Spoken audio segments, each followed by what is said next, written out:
বাবা তো খেয়ে দারুণ বললো, কিন্তু মা আজকে কি রান্না করেছে চলো তোমাদেরকে বলি। আগের দিন সাবুটাকে ধুয়ে ভিজিয়ে রেখেছিল, আর পরের দিন নারকেল কুড়িয়ে নিয়েছিল, তার মধ্যে দিয়ে দিল গুড়, ভালোভাবে চটকে মেখে নিয়েছিল।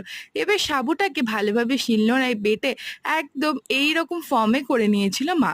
দেখে নাও তোমরা ভালো করে। তারপর ওই নারকেল কুড়োটাকে ভালোভাবে গ্যাসে অনেকক্ষণ জাল দিয়ে নিয়েছিল।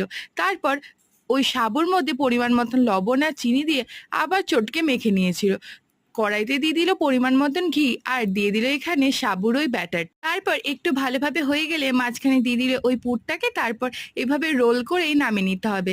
আর একবার দেখে নাও, এইভাবে সাবুর ব্যাটারটা দিয়ে দিল, মাঝখানে পুরটা দিয়ে এরকম রোল করে নিতে হবে। আবার ব্যাটারটা দিয়ে দিল, আর মাঝখানে দিয়ে দিবে পুরটা। তারপর রোল করে কিছুক্ষণ ভেজে নিয়েই নামিয়ে নিতে হবে। দারুণ খেতে হয়েছিল। আর সেই জন্যই বাবা বলেছিল